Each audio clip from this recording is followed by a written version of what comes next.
I'm Jenn White, and this is a special live taping from 1A from Roxy's Theater in Wichita, Kansas. Our visit here coincides with graduation season. Next week, high school seniors across Wichita will get their diplomas, and many of them will head to college in the fall. About 60% of high school graduates in the U.S. go directly to college. That's according to the National Bureau of Labor Statistics. As those students get ready to embark on their future, we're talking about the future of higher education here in Kansas.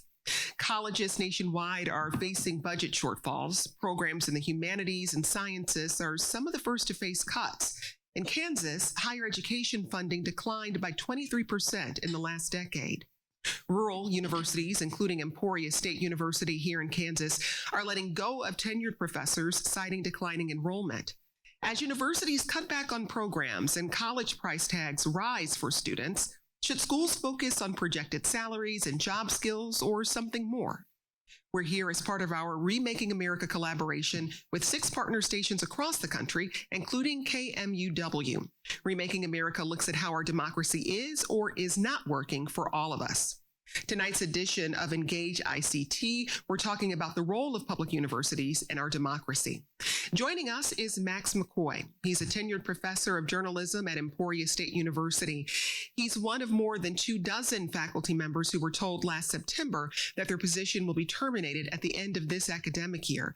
The academic year ends this week. Max, thanks so much for joining us. Thank you, Jen. Happy to be here. Also with us is Shirley Lefevre. She's Executive Vice President and Provost at Wichita State University, one of 6 public universities in Kansas. Shirley, welcome. Thank you, Jen.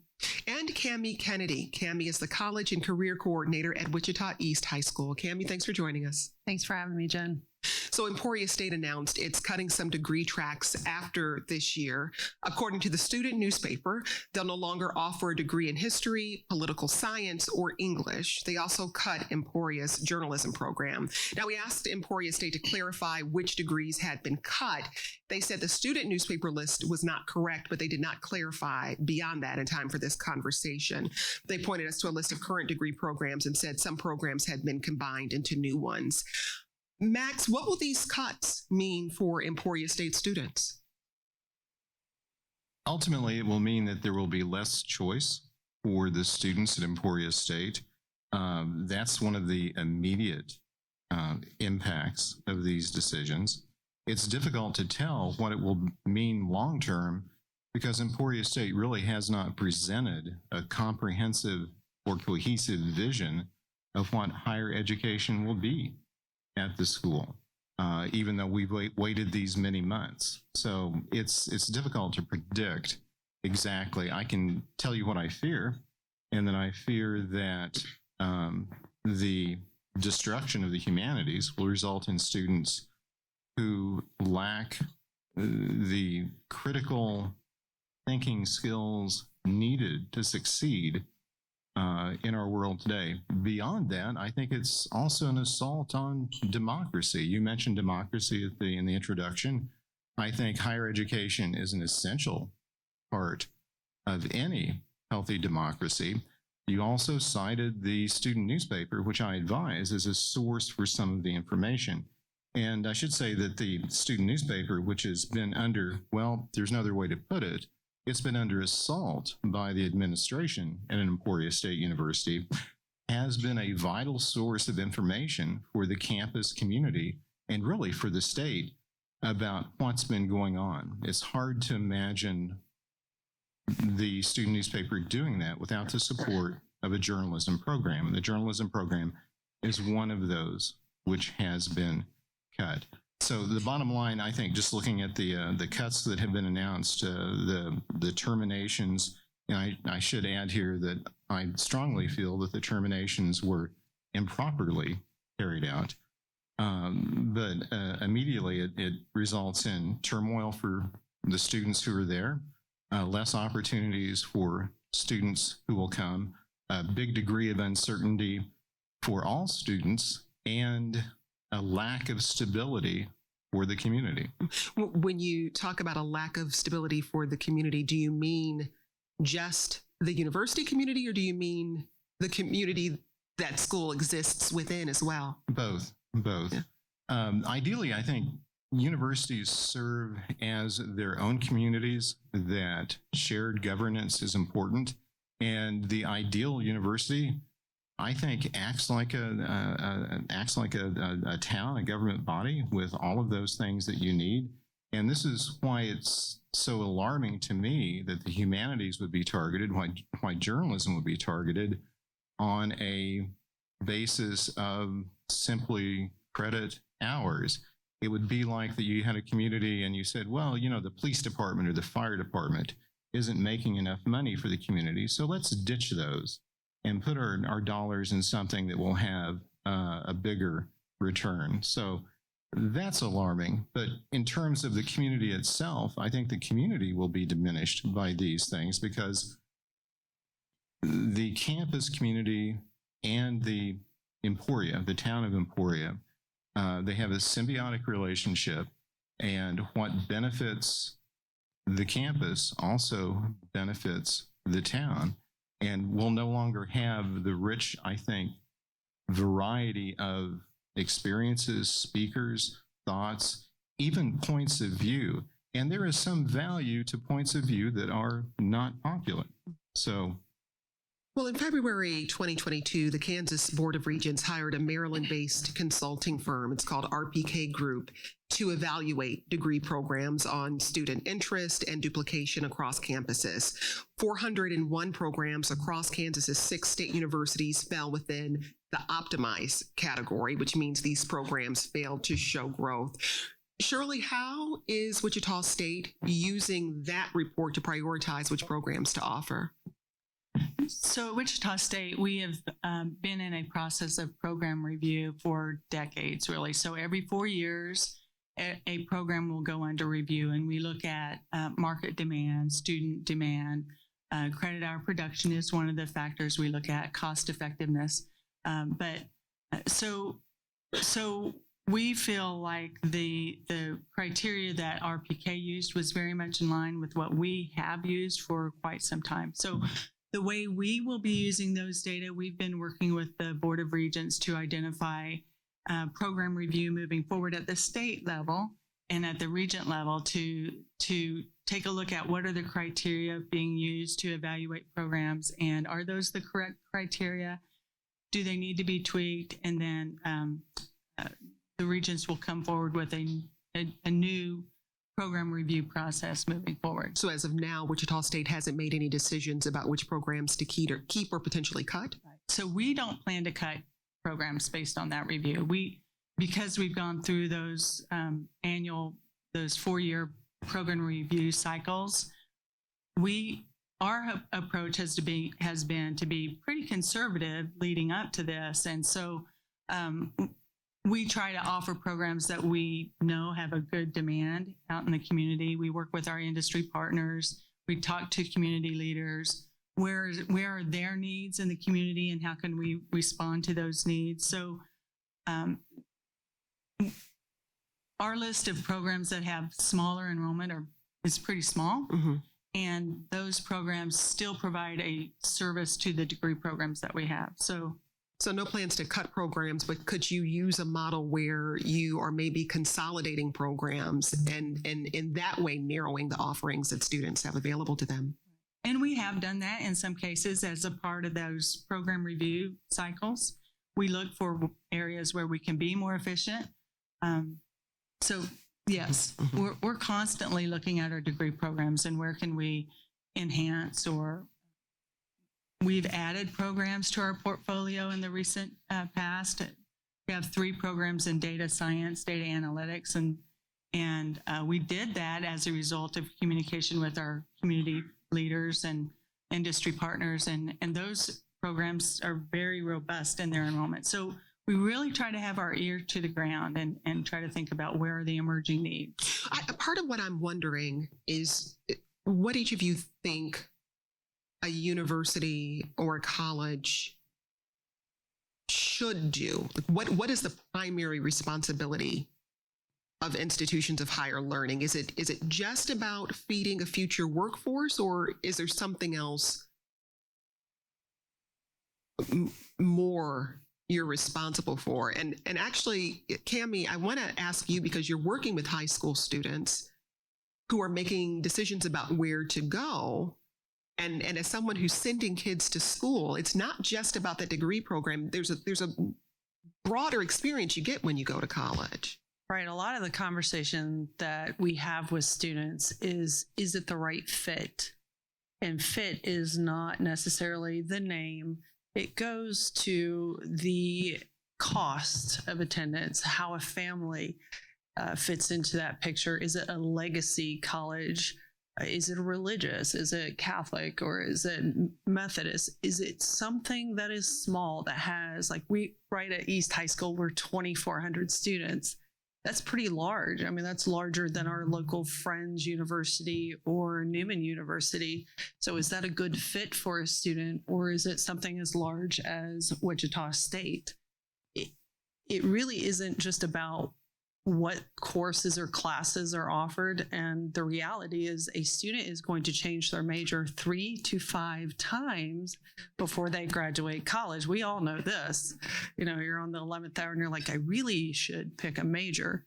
So a lot of the conversations that I'm having with these students is, let's not focus on the major. And I really wish they wouldn't ask you. And I know it goes down to a revenue and how you fund each school. But the reality is we need our students to find their fit so that we stop hopping colleges or hopping careers. We want them to experience what college has to offer, and it has a lot. So it really, again, I think it comes down to the fit. Yeah, Max, I think you alluded to some of this earlier, but what role do you think universities and colleges should play? I believe good university has a responsibility, first and foremost, to produce good citizens. And this is an old-fashioned idea. And while it's certainly important to produce graduates that fit the job market, it's even more important, I think, for our democracy to encourage students to think about their role in society, to ask the bigger questions, to give them the room that they need that perhaps is beyond a very narrow, laser-focused discipline in getting a job, to ask themselves, what is my contribution to society? What should it be? What should society be? What do I owe society? And what does it owe me? These are all big questions that were at the forefront of higher education for the better part of the last 70 years. And now with the corporatization of universities, we're seeing the loss of this. Sometimes people ask me, why should we worry? Why should we worry if tenured professors are axed? These are people, and I come to you from the trenches of the culture war in higher education, of being one of the casualties in that. But they ask me, why should we worry whether a professor has tenure? Why should we worry about that? What isn't college just to get a job? Well, no, most of the students I talk to and have worked with, as Cammie said, may change their majors several times until they find what they are passionate about. So it's difficult, I think, to choose a college just based on the degree programs. In addition to that, I think it's important that universities encourage critical thought, encourage diverse viewpoints, and create a space where all of the students can feel comfortable and can excel. I know we have some young people with us today, and I want to invite Kara to the microphone. And while you're getting there, Kara, Shirley, I'd love to hear from you. What role do you think universities and colleges should play? I do believe it's a mix. At Wichita State, we have 3 priorities, and the first being access and affordability. So we want any student who wants to pursue a higher education to be able to do that. So we put a very large emphasis on making sure that we provide need-based aid and that we also provide paid applied learning opportunities for our students. That paid applied learning can serve 2 roles. It's about affordability for sure, but it's also about providing students an opportunity to explore and to think about what their future opportunities might be and how those align with their interests. So we try to get them in classes and in situations where they're constantly applying what they're learning to authentic or real world settings so that they can try things out and think, does this career field seem like a good fit for me or not? So those two things, we really put a lot of emphasis in terms of the right fit, access and affordability. The second priority we have is talent development, trying to make sure that the students that leave Wichita State are very well prepared for whatever career they seek. And part of the way we do that, again, is through conversations with our industry partners, being out in the community and listening and thinking about what are the emerging trends, where are the needs going to be, not only today, but in 10 years and 20 years. And then the last priority we have is economic prosperity. We know that students who have a bachelor's degree earn on average $900,000 more over their careers than students without a bachelor's degree. And we know that that is an element to spurring the economy. Well, I want to go to Kara now. Kara, you're a senior at Wichita East High School. I know you've got a big IB exam coming up tomorrow, so best of luck on that. What are you planning to do after you graduate?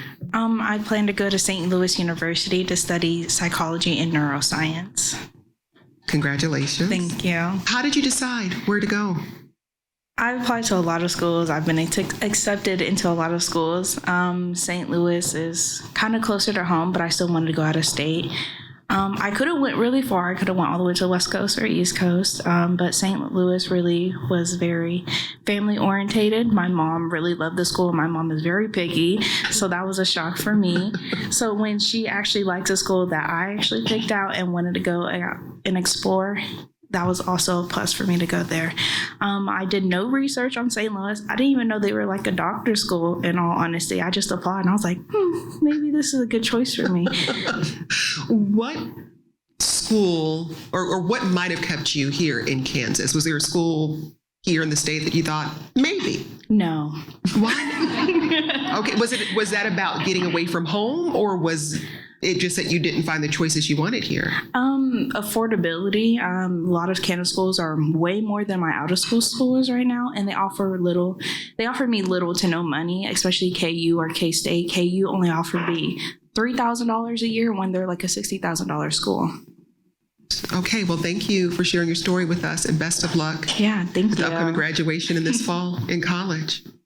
We did get this question about affordability from Carl. My hourly tuition at Wichita State in 1976 was about $17. In 2023 terms, that's about $90. Today, WSU hourly tuition is $228. Why is the cost of college so much greater now?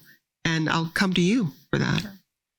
Well, like everything, costs continue to rise, and so we have to increase tuition to match those bills that come in. You also mentioned when you started that the state funding has continued to decline. So in the past, state universities could rely on state support. The legislature would allocate funds, and that continues to shrink every year. So we're constantly finding other ways to fund higher education, and tuition is one of those sources. External grants and private donations are also areas that we go to for funding. I want to circle back to the state funding in a moment, but Cammie, what factors are your students, the ones you work with at Wichita East High School, considering when deciding where to go to college? I think Kara summed it up. It's affordability. And I, having been in higher ed for 10 years and being director of admissions, I know what cost is. And so when I sit down with those students, I have them bring me every cost estimate. And for Kara, it was quite a few. And we sat down and went through every sheet until we could look at every out-of-pocket cost after that merit, after that institutional scholarship, after that Pell Award, and then hopefully avoiding taking out aid like many of the rest of us who still owe money, it's looking at, is this education worth it? And I do a lot of analogies with coffee. We talk about Starbucks. Are we buying our Starbucks education? Are we okay with Dunkin' Donuts? Because we know we can still get our caffeine fix at McDonald's. So how far are you willing to open up that pocket for that institution when they are all accredited? So it really is a conversation when you're in a district like ours, where 80% of our students are on free and reduced lunch. So how do we help them find the right pathway, that affordability fit for them? It's really fascinating to consider whether the conversation we're having now, how much of it is really rooted in that funding question. Would we be having this conversation if states maintained the same level of funding for colleges and universities that they had historically? What do you think, Max? We wouldn't be having this conversation. The reason why college is so expensive is that it's a choice that we have made as a society in terms of devaluing expertise in higher education. I'm glad the discussion turned to state funding of universities, and it has been plunging since the early 2000s. So this is one of the reasons why college is so expensive. It's not because the professors are making a ton of money. That's not it. It's because of the lack of state funding. It really gets into a deeper question of what is a higher education worth to us as a society. And I think college should be free, period. We have the resources to do this. I think college should be free so that young people don't sweat bullets about their college choices and how they're going to pay for it. Most Western countries have arrived at the conclusion that college should be free. We are lagging behind. You know, college is not a business. It's not a dollars and cents proposition. This is not the Kmart down the street. You don't go in and get a degree from the shelf and pay for it on your way out. This is something that is vital to our communities. It's necessary for our democracy, and everyone is going to have to dig deeper to pay for higher education, and particularly state legislatures that don't want to do so. We really need to resist the corporatization of the university experience and bringing in people from the outside, people who are business leaders. Nothing against business leaders, but colleges are not businesses. Shirley, how long have you worked in higher education? Since 1991. How, in that time, have you experienced a shift in the way institutions are approaching these decisions, moving away from this idea that our role here is to educate, it's to teach, it's to bring up the next generation of critical thinkers, and having to make these decisions based more on a sustainability model, a business model? Have you experienced that over your decades of work?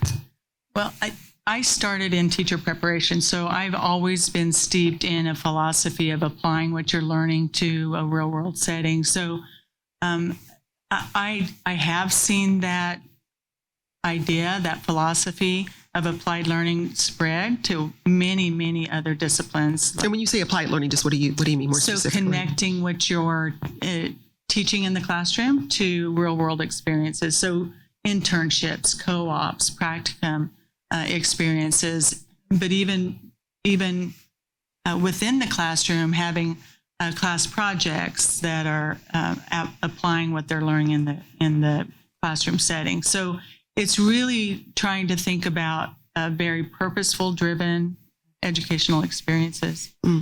But part of what I'm hearing from Max is a concern that the decisions around what is offered at schools here in Kansas, that it's being driven more by a business model than even what I hear you describing, which is a desire to train, teach, engage students in a process of learning and expanding their thinking around critical thought, how to participate in the democracy. You know, he's provided quite a list. And I'm curious whether you've experienced that shift. I do believe that higher education has a responsibility to the Board of Regents. They're in a position where they need to communicate that we are being good stewards of the state resources. So we really try to be very open about that. I will say that the legislators did allocate over $4 million to Wichita State just this past legislative session for need-based aid. So is that enough? You're talking to an educator. There's always need for more. Mm-hmm. So because we want every one of our students to graduate with zero debt, and whether they do that through financial aid or through paid opportunities to for applied learning, we want to keep chipping away at what they owe when they graduate.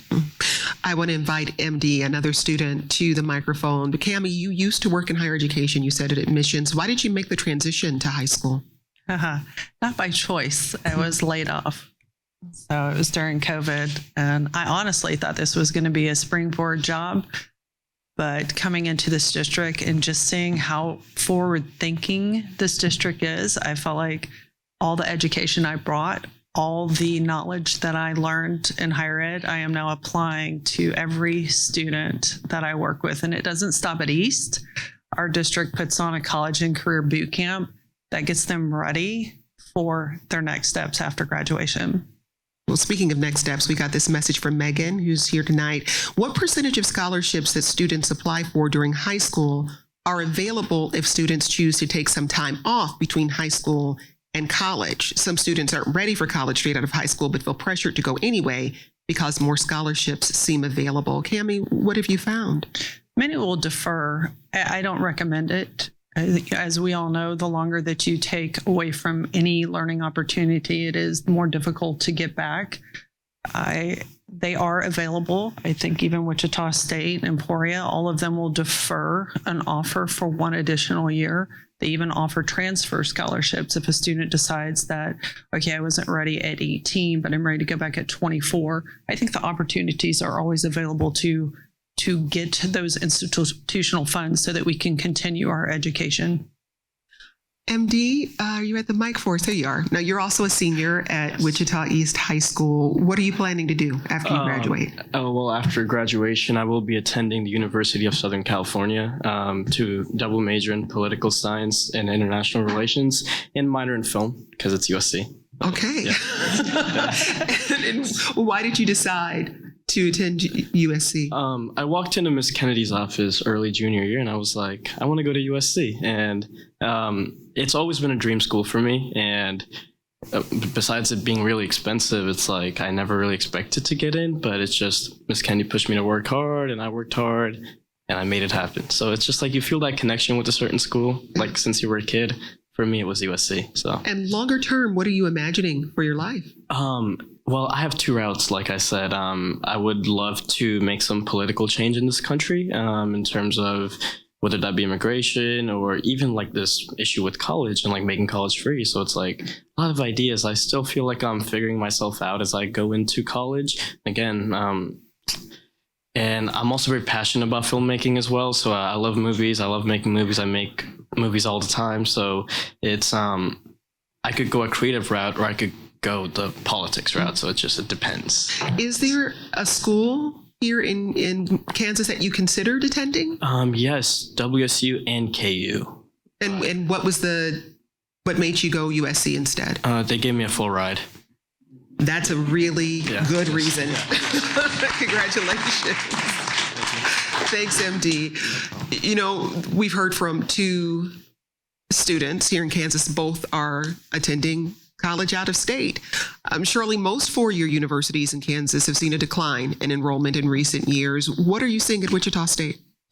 So Wichita State has actually been increasing in enrollment steadily for the last, I think, 10 years. Again, I think we attribute that to being very focused on those three priorities. And thinking about what our portfolio of degree programs are and how they resonate with our student population. We're talking with Shirley Lefevre. She's Executive Vice President and Provost at Wichita State University. Also with us, Cammie Kennedy, the College and Career Coordinator at Wichita East High School, and Max McCoy. He's a tenured professor of journalism at Emporia State University. His position will be terminated at the end of this academic year. I'm Jenn White. This is 1A from WAMU and NPR. And a reminder, we want to hear from you tonight. What was the most important factor for you when deciding where to go to college? Or maybe you work in academia. What concerns do you have about higher education in Kansas? Text the word event to 877-454-9348. That's 877-454-9348. Then at any point tonight, you can text us your first name, your question or comment, and whether you'd like us to read your text, or if you want to share your message on the mic, which we strongly recommend, you'll find that on the mic stand right in the middle of the room. I want to go back to a message we got from Jessica, who's here tonight. Do the guests feel that the difference in pay among professors is an issue? Fine arts professors make half or less than business or engineering. The pay differential makes it seem or implies that humanities are less valuable. Max, I'll come to you first on that one. And yes, it does make a difference. It does give the impression that the humanities are less valuable, and the humanities have fought this for quite a while. At Emporia State University, I can tell you that in the humanities, professors teach 4-4 load, 4 courses each semester. But in business, the load is 2 courses for each semester. So there is a disparity there in terms of pay and prestige. You see resources going to schools of business that the humanities do not share in. And the feeling, I think, is that the humanities are somehow unneeded, that the humanities are, full of those professors who just don't really earn their keep, that they are dead wood. At least this is the impression that I get from my university. And I've heard this, and I've heard this from some colleagues across campus who said, if you had just worked a little harder, been a little more innovative, maybe this wouldn't have happened to you. So there was quite a bit of shaming going on across campus over the terminations. And I can tell you that some of the most dedicated professors I know are in the humanities. So this is that stigma is a problem. Also, earlier, the Kansas Board of Regents was mentioned as an institution that is owing the taxpayers of Kansas their best, making sure the taxpayers get their money's worth. And as a professor, I agree with this. But let me point out that the American Association of University Professors just called, in a report released last week, the Kansas Board of Regents and the administration at ESU unfit to lead with the moves they had made in Emporia State in demolishing the campus. And I'm sorry that there's no one here today from the administration at Emporia State, because I'm still waiting to talk to one of these administrators on a one-to-one basis and ask some questions. And by the way, to circle around to something that was mentioned earlier, the administration criticizing the accuracy of the ESU bulletin. I will put my money on the campus newspaper in terms of accuracy over anything the administration has said. And in 100 years, when people want to know the real story of what happened at Emporia State University and why humanities were attacked, the story is going to be found in the student newspaper, not in anything the administration is releasing. Well, we did reach out to Emporia State and asked how they determined which positions to terminate. Gwen Larson is the Director of Media Relations at Emporia State, and in an email to 1A, she said a group of ESU leaders, quote, studied a wide variety of data, including program and enrollment trends, employer needs, state and national job growth projections, student interest, program profit and loss information, department sustainability and efficiencies, and cultural and community contribution. They went on to say that, quote, to enable strategic investments, ESU also had to identify programs for divestment, which resulted in program suspension and faculty layoff notices for those teaching those programs. We also asked for clarity around which programs had actually been eliminated. They took issue with the bulletin's reporting, but they did not provide clarity around that question. I want to turn to this question around the humanities. Carrie, Cammie, rather, how many of the students you work with are going to schools specifically to study the humanities? That's a fantastic question. The College Career Centers actually fall under CTE, which is the Career Technical Education Department. And we are seeing a lot of our students. We have a system called Zello. We can track interests in this system. We can communicate if someone is interested in, let's say, architecture versus history versus I want to go into welding. But a lot of what we're seeing is our students, and I like that Shirley mentioned experiential learning, that hands-on learning, is our students are expressing more of that, I think, lack of knowledge of what higher ed holds. So being able to experience something in high school, I'm seeing welding, I'm seeing even IT, because that's still under that CTE.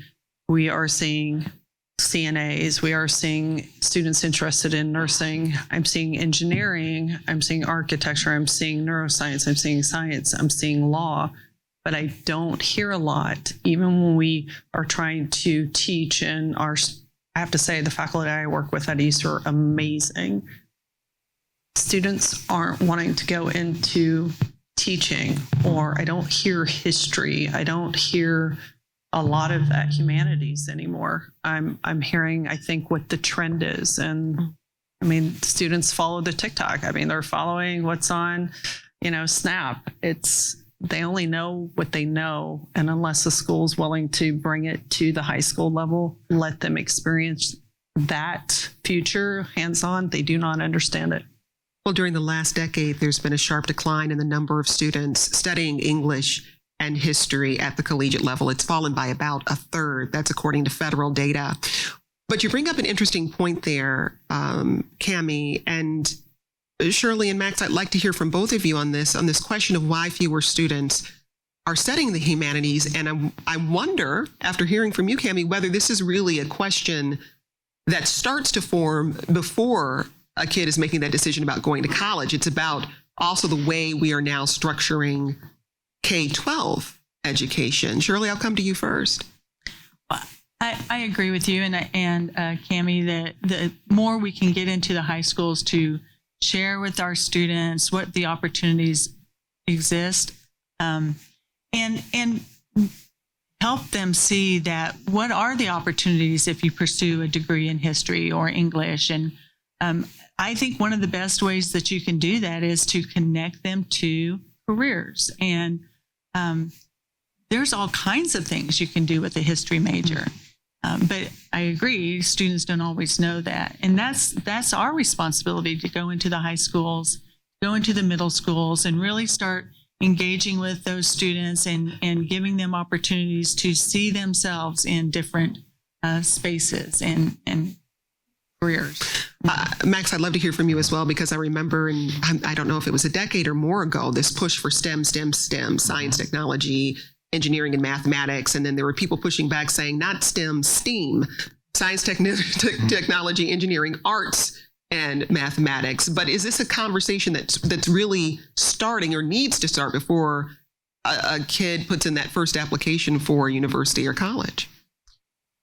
That's a good question. I can share my experience with this. And the students that I've worked with typically embrace journalism or English once they are at college and are exposed to a course in that. For example, many of my journalism students come from an intro to mass communication course that I teach, that they had no idea that they were interested in journalism or film or poetry until they had some introduction to it at college. And then many of them go on to either major in English or get a minor in journalism.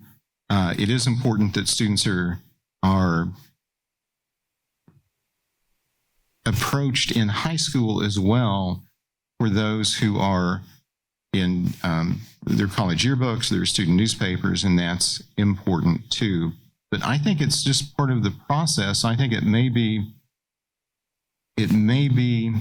it's good to have the maximum amount of choice and to get to students early, but I think we also have to consider that most students are on a journey that will take them to several places before they eventually decide upon a major.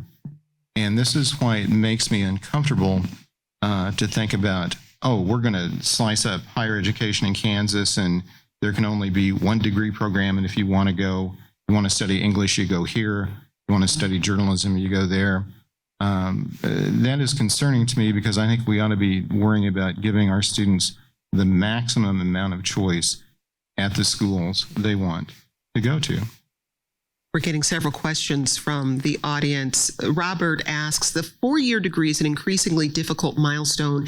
Many students are taking upwards of 6 years to complete a degree. What can higher ed do to improve graduation rates? Shirley, what can higher ed do? We do see that at Wichita State as well.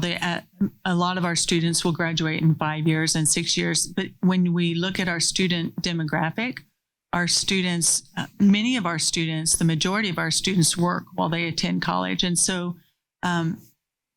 they're taking fewer hours per semester. And another reason, I don't want to keep saying the same story, but that's another reason why we want to provide the paid applied learning within the university context so that we can keep them on campus, keep them moving towards their end goal, but realizing that they may have to take it a little bit slower so that they can graduate with as little debt as possible.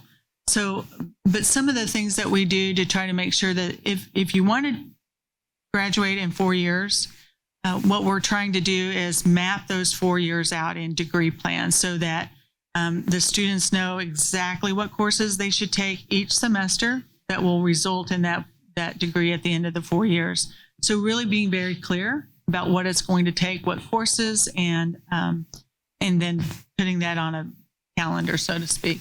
Cami, what conversations do you have with your students about what that 4-year degree may actually look like in terms of a timeline? I mean, I appreciate the truthfulness about it taking 5 or 6 years, but I think that still goes back to affordability. I talk to students, it should only be 120 credit hours to get your bachelor's, and we know that it is not. We know that it is taking longer, and we know that's because we are unsure of that pathway until we get to college and we start to experiment and we go and we do internships and we find new clubs and we find things that we see these in high school, but at a very different level when you go to college.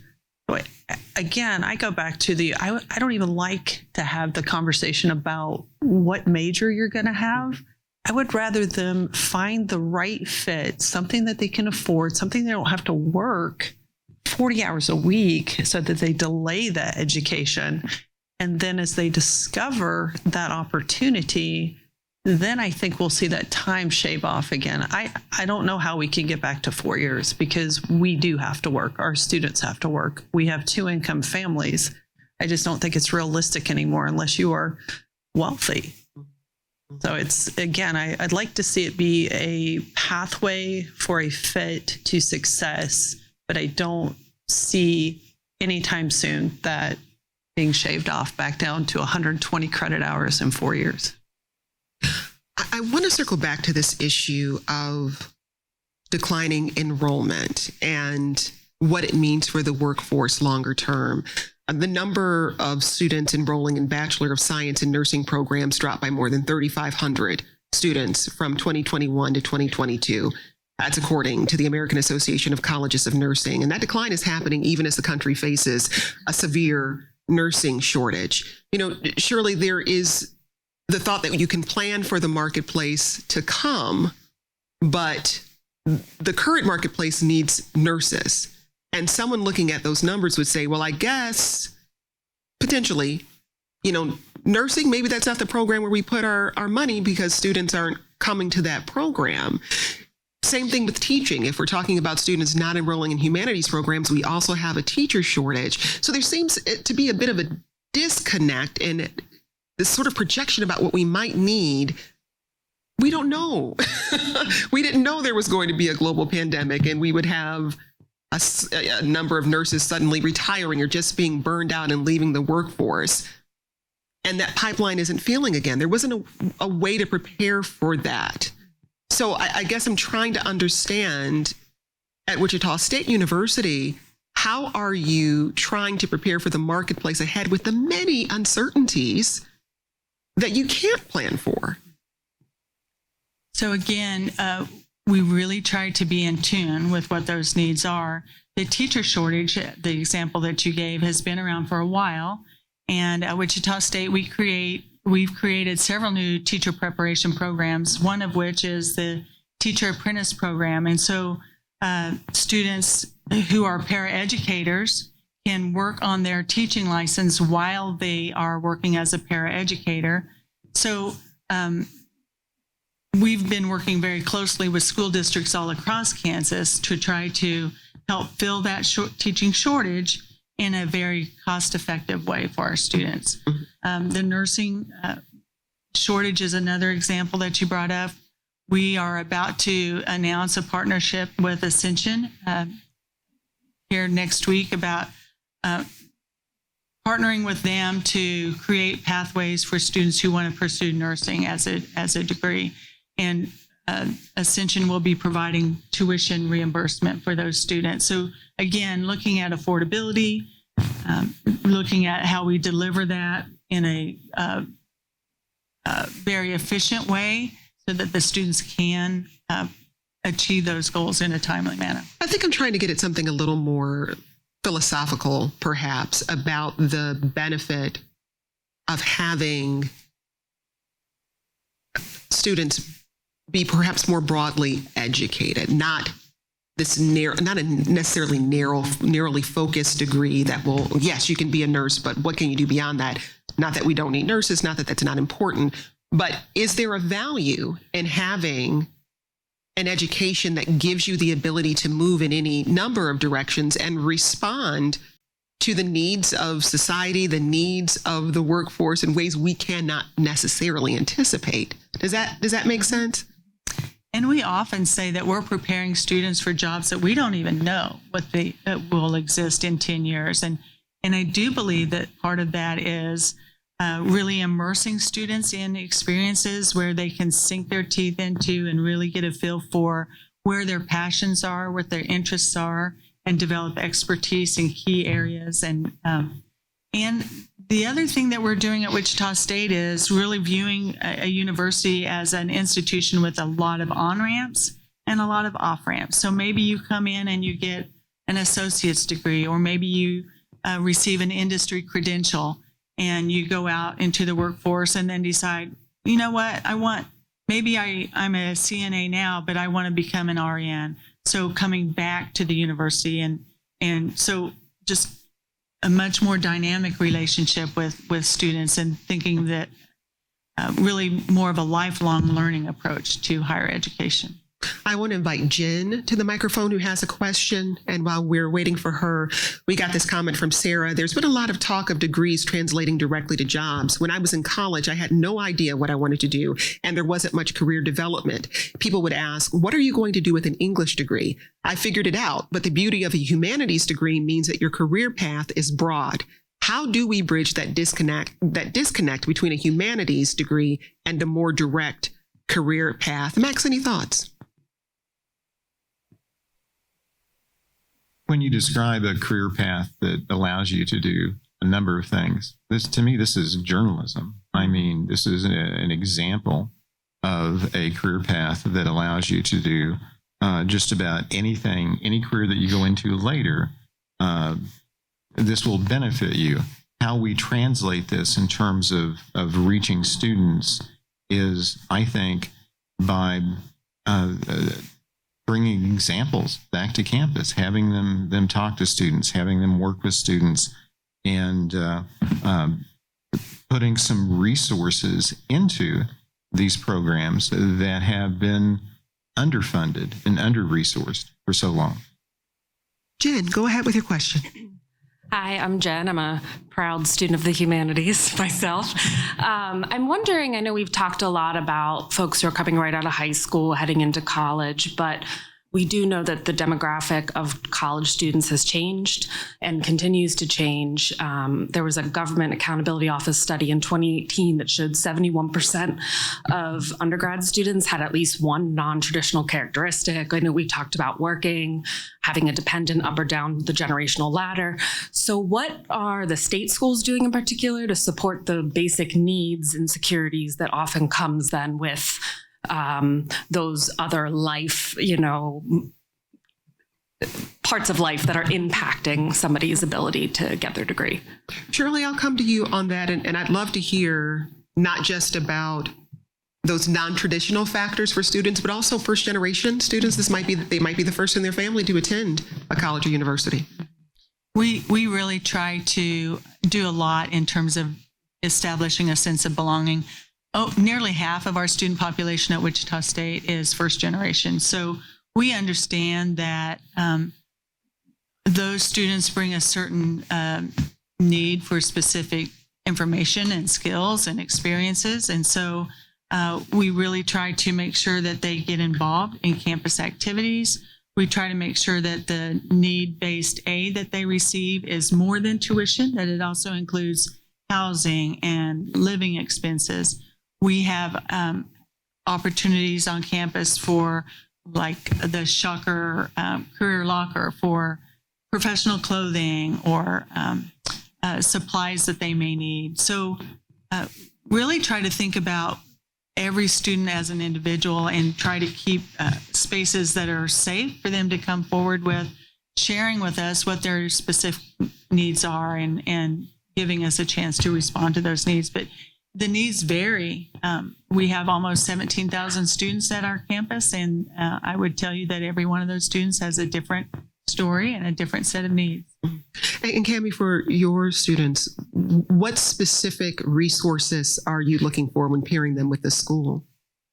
I hate to repeat this and be redundant, but it really is. What are you going to give my student to support them financially?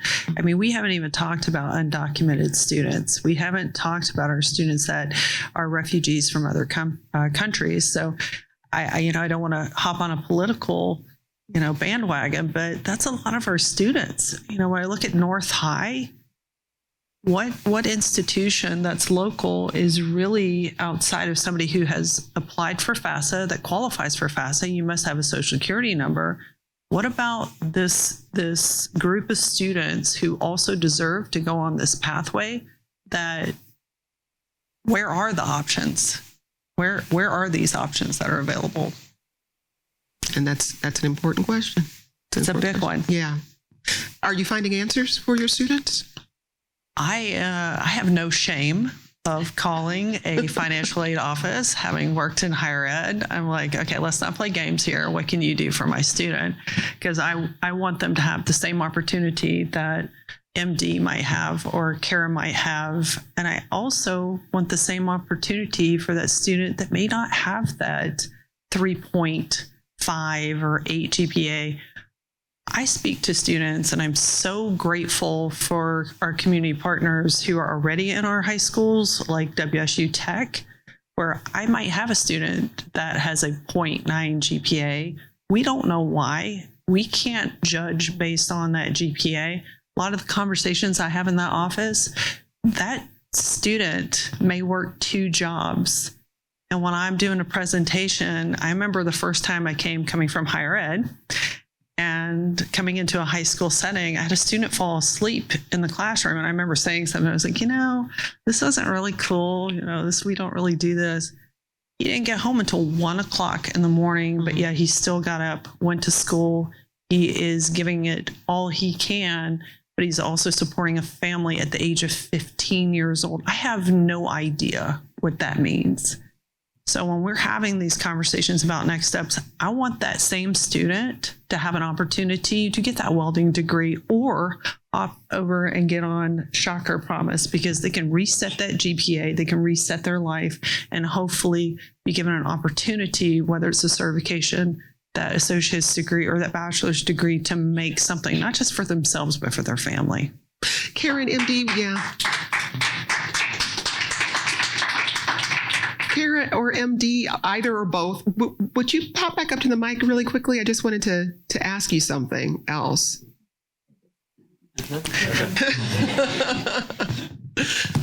I'm curious to know what you're hearing from your friends about their decisions.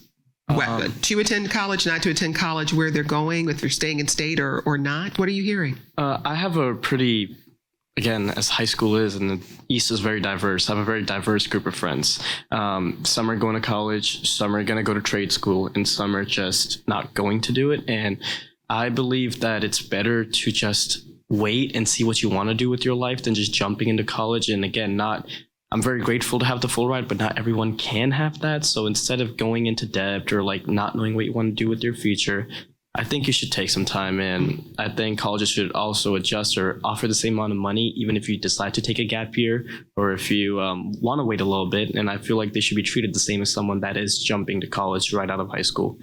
How much is cost driving that decision for your friends?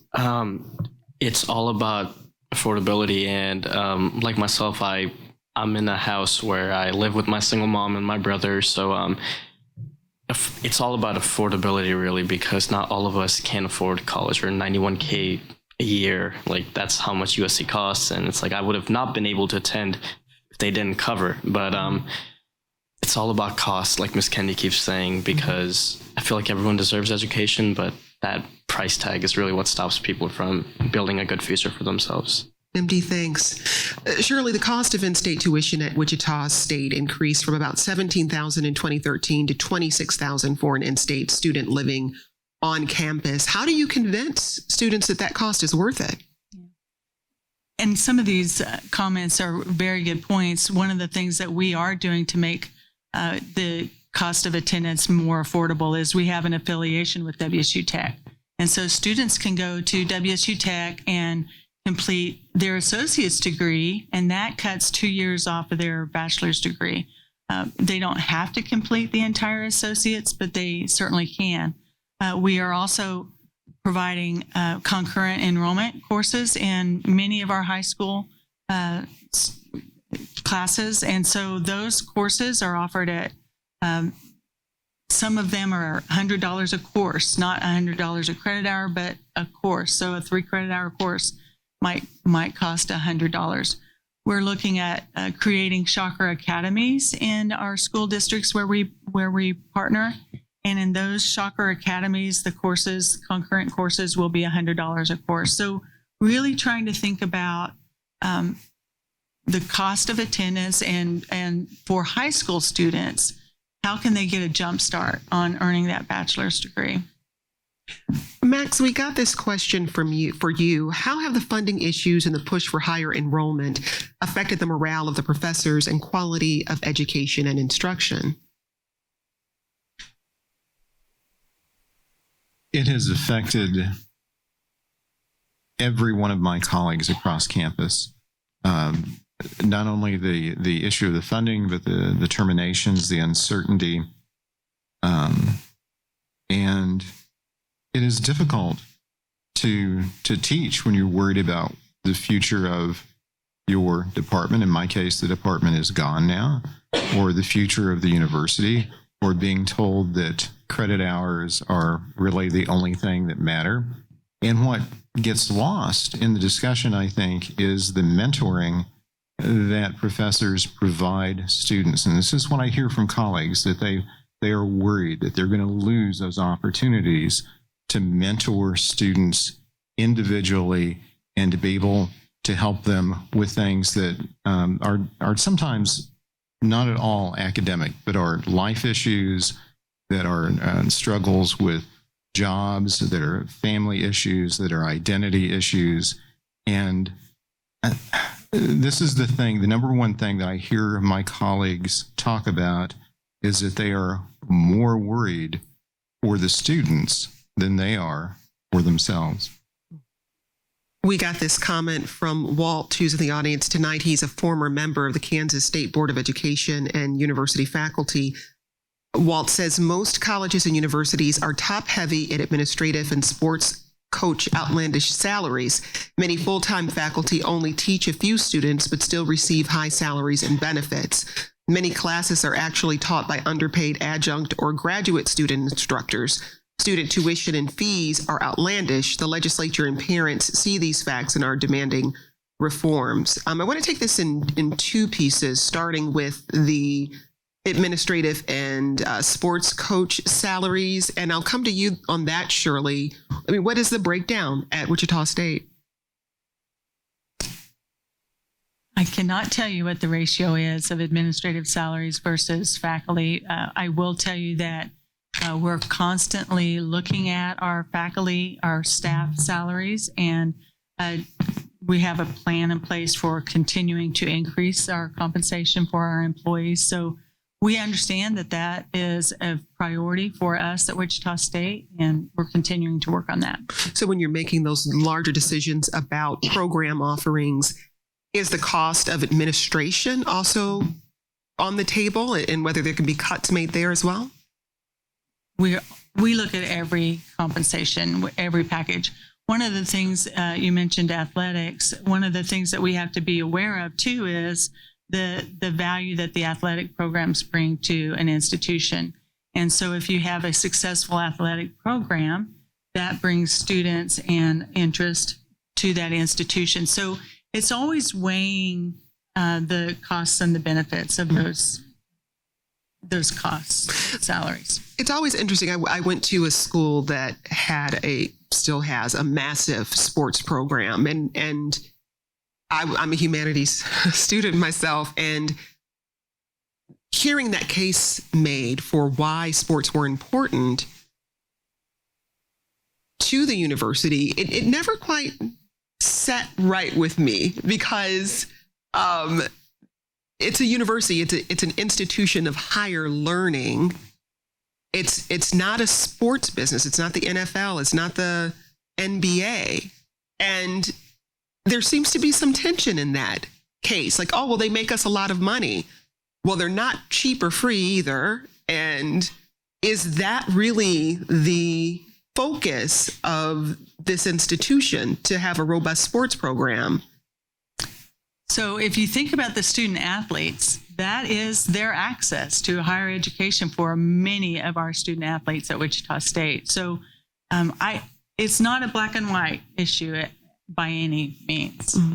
But I mean, even in that framing, we're basically saying there are students who will have access to this school because they will perform a type of labor for this school.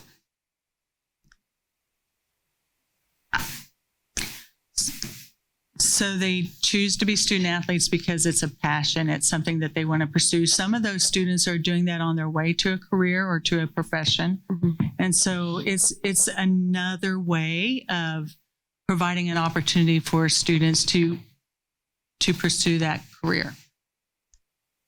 Max is a humanities professor. I'd love to hear your take, and I'd also love to hear from you, Cammie, because this may be the route some of your students take to go to school. Sure. And I appreciate Walt's comments. Walt makes some good points. Let me address the adjuncts and the graduate students. I've never had a graduate student teach any of my classes, and I've had some rather large mass comm classes through the years, so I never had that kind of help. I always taught my own classes. So I am sensitive to that issue. I know that this is an issue elsewhere. In terms of the sports teams, it is hard for me to reconcile the millions of dollars that are spent on athletics and the pennies that are spent on the humanities. And I do worry about the student athletes. I do worry about the pressure that's placed on them. It is must be unimaginable in terms of the pressure. But if you look at the history of universities, and particularly state universities here in Kansas, in none of the founding documents and none of the original visions for them was it said, we are going to have a football team, and this is going to be our centerpiece, and this is going to be our draw, and we're gonna build things around the tailgate parties, and this is how we're going to reach alums. This does not seem to me to be part of the mission of a university. Cammie, how many of your kids are finding their way to college through sports? I don't think I could give you an exact percentage. I do want to speak on that. I do think athletics builds a lot of that joy and gives an outlet for students in high school, but we don't pay them to play in high school. I accepted the position of the new head cheer coach at East High for next year, and I look at it as an opportunity to build leaders and learn early what it means to be a part of a team. But again, we're not paying them. And I selfishly, and I like sports, so it's not something, but I think you're correct. When we look at higher ed, I'm sorry, I would rather that money go to my undocumented students so that they can go to college.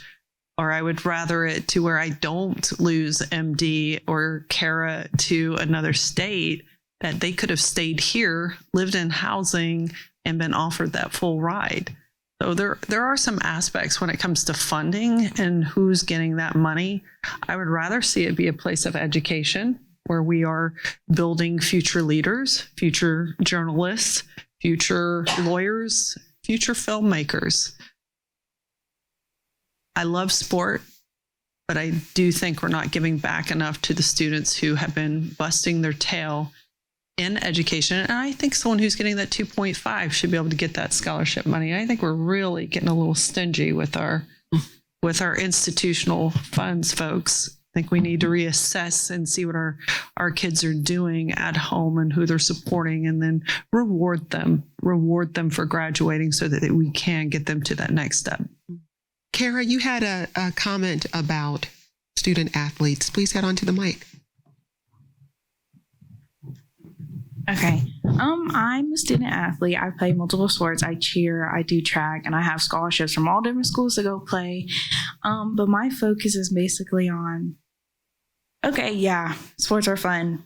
But when I have older college friends, of course, since I'm a senior, I see them blowing all their money off on everything since they get paid from college, and I saw some just drop. So why are we focusing all our money on those students that are playing sports and then just dropping completely when I've been struggling to find a whole bunch of scholarships and not getting anything in return for my hard work of academics and being a student athlete?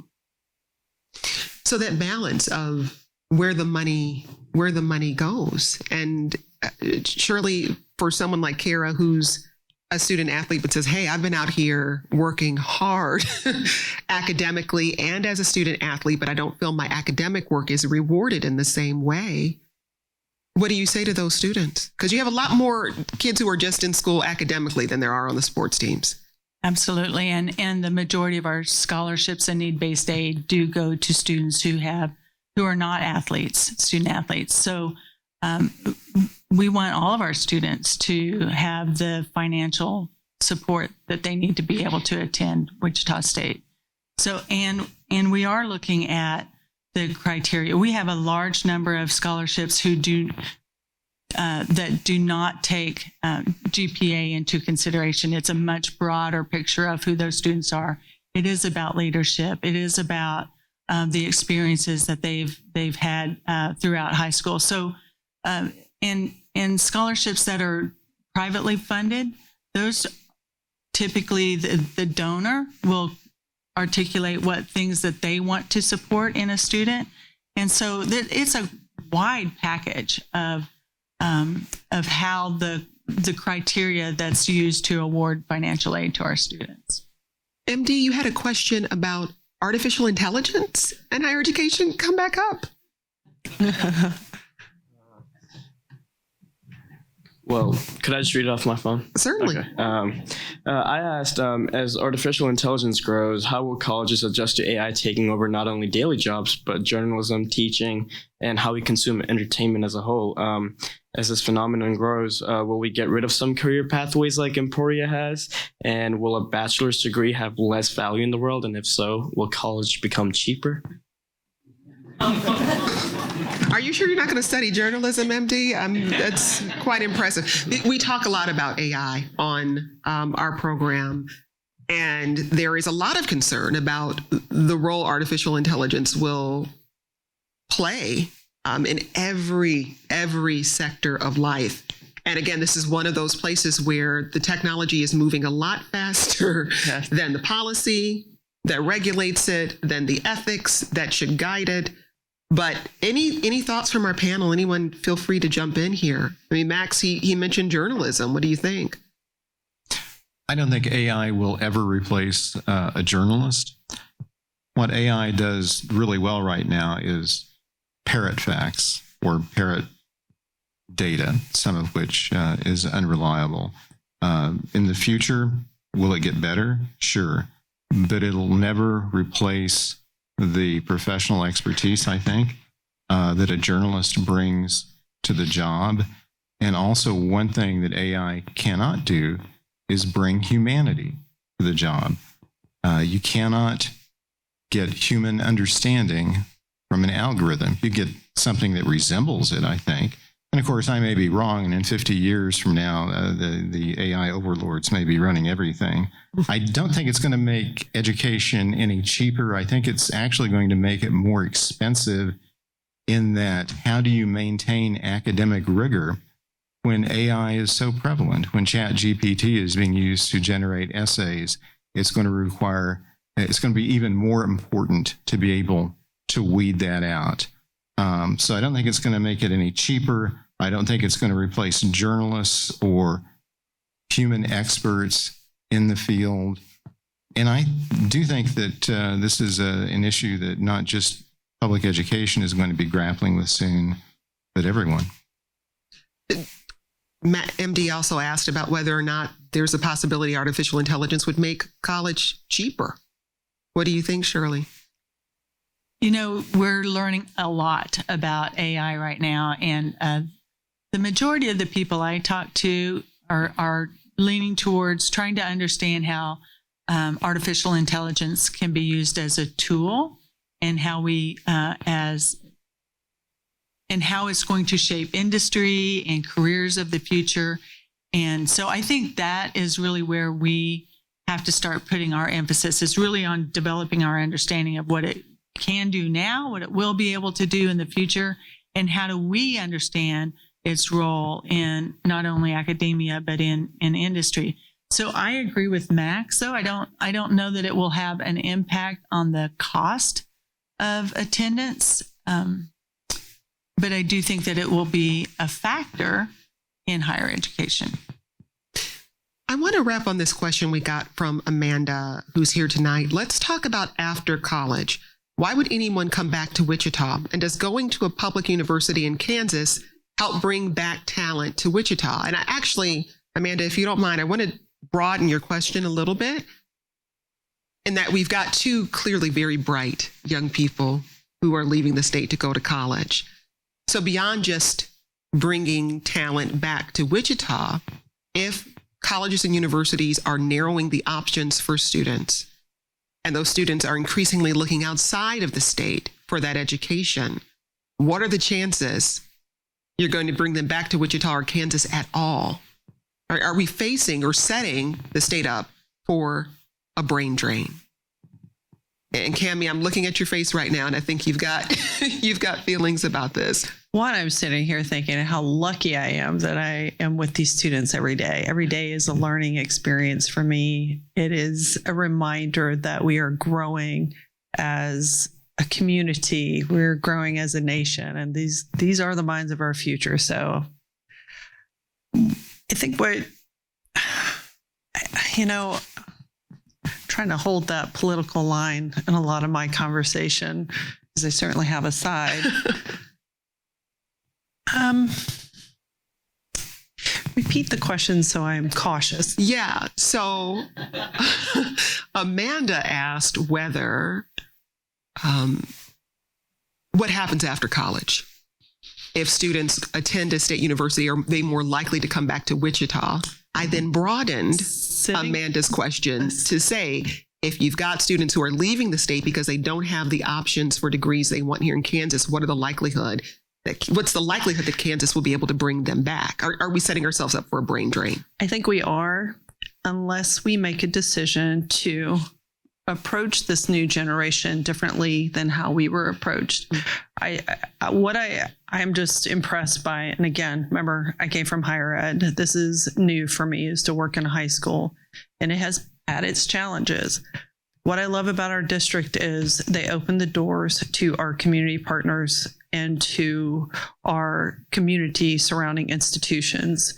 And I think when we start those connections very early, and I don't think we're starting early enough, but I think when we bring them into our high schools and we allow them to get that associate's degree or that certificate, and we give our students that opportunity of employment immediately, then they can find their home here in Wichita. But we are allowing students to go because we can't even meet the needs of affordability, then we're going to lose them, because why would they come back? We didn't give them that community connection when they needed it most. So how do we bring it back to where they're starting to develop, they're starting to become those adults? We need to show them their pathway very early, make those connections. And I'm looking at these faces out here, and I look like I need business cards for all of you to be coming into East High and having a conversation with my students so that we start connections, not as a senior, not as a junior, but with my freshmen, so that they do remain here in Wichita. Otherwise, we lose them. Shirley, your thoughts? So we started a few years ago, we started offering in-state tuition for students who live along an interstate. So I-35, it started with I-35 corridor. It's moved to include 3 or 4 additional interstates. And as we've done that, the number of students from out of state that come to Wichita has grown tremendously. And we know that over 80% of the students who graduate from Wichita State stay in the state of Kansas. So we're having that success because of the opportunities for employment here. We're about to open, we're partnering with KU and WSU Tech to create a biomedical center downtown. We'll be here in a few years, and we'll transform healthcare in the state of Kansas and certainly here in Wichita, and those will bring career opportunities. So continuing to find exciting areas where students and career opportunities, where students and the population will continue to grow. Max, what about for Emporia? Because you already know the cuts that are being made. Are you concerned about a brain drain in Emporia, but also more broadly for the state of Kansas as colleges and universities make these decisions about which programs to keep or cut? I am concerned. We've talked about the importance of student choice. I think that that is certainly part of it. This contempt for expertise that we've seen for a number of years now.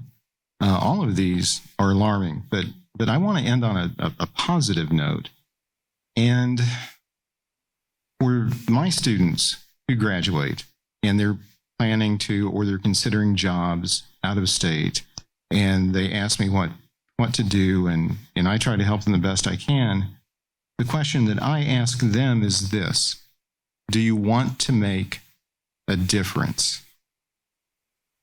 And if the answer is yes, they often say they want to make a difference where they grew up, that they plan to return to Kansas at some point, even if they go to grad school someplace else, or even if they find a job elsewhere in another state. So again, this is one of those questions that you can't reduce to dollars and cents, but it gets at what is the character of the individual, the leadership potential, the talent, and a desire to contribute to the common good. Well, we will end on a comment from a member of the audience. Clayton, are you close by?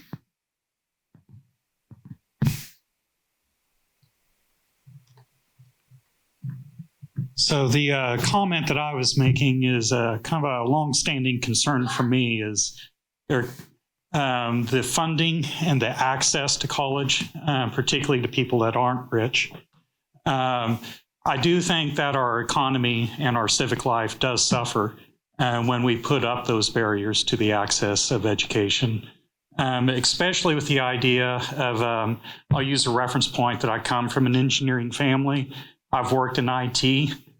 Man, if you want somebody with a customer focus, bring in somebody from teaching. And if you want, if you're having problems with your IT department communicating, bring in somebody with a journalism background.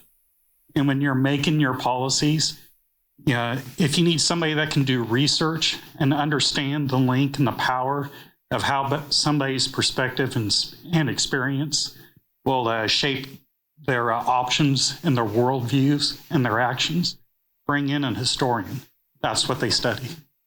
So those humanities skills, they're not hard science, but they give that hard science a perspective and an understanding of what your impact of what you're doing day to day gives you. Clayton, thank you. And we will leave the conversation there. I think that's a good place to pause. Thank you all for all of your great comments and questions. Especially thank you to our two students. Can we just give them just a congratulatory heading to college round of applause? I'm sure there are lots of Kansans here tonight who really hope you make your way back to the state after hearing from both of you. Well, my thanks to our guests this evening. Max McCoy is a professor of journalism at Emporia State University. He's one of dozens of faculty members whose positions were terminated. Also with us, Shirley Lefevre. She's executive vice president and provost at Wichita State University. That's one of 6 public universities in Kansas. And Cami Kennedy. Cami is the college and career coordinator at Wichita East High School. And again, Kara and MD are seniors. They joined us tonight instead of studying for some big exams tomorrow. And thank all of you for joining us. This conversation was produced by 1A's Anna Casey. 1A's Amanda Williams leads our Remaking America collaboration. And many thanks to KMUW's Mark Statzer, Torrin Anderson, Sarah Jane Crespo, and Haley Krausen. And I want to note that Wichita State University holds the license to KMUW. 1A comes to you from WAMU, part of American University in Washington, distributed by NPR. Until we meet again, I'm Jenn White. Thanks for joining us.